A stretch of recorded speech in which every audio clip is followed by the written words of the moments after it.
Hello, Mr. Scott. Thank you for joining me today. I would like to hear about the court case that you experienced on March 6, 1857.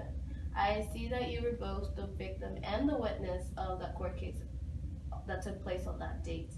Would you like to explain what happened and why it happened? Well, I was sold to Army Surgeon John Emerson in St. Louis around 1833. After that, I was taken to Illinois, a free state. In 1840, we returned to Missouri. When he died in 1843, I tried to buy my freedom from his wife, but she refused, so I sued her for my freedom.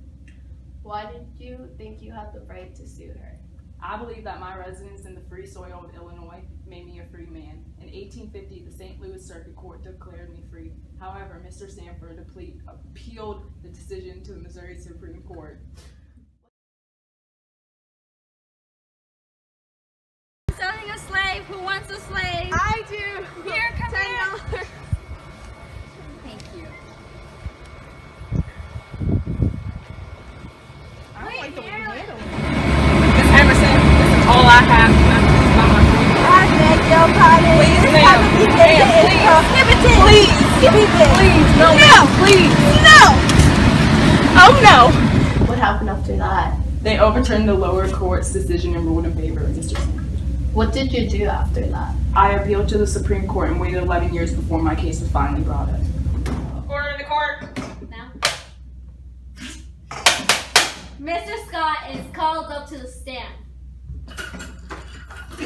Listen, Your Honor, I believe I have the right to my freedom after having residency in a free state for many years.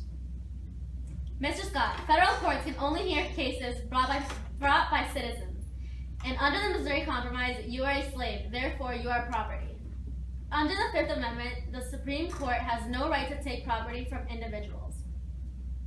But Your Honor, what about the period of residency I had in Illinois? So are you saying because I wasn't freed by Mr. Emerson himself that I wasn't a free slave in the state of Illinois, which is a free state?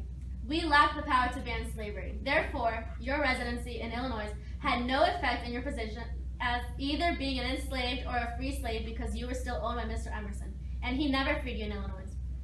On March 6, 1857, the United States Supreme Court rules Dred Scott is unable to appeal to the Supreme Court due to his status of property and upholds the decision the Missouri Supreme Court made. Court dismissed. I object! Thank you for your time, Mr. Scott.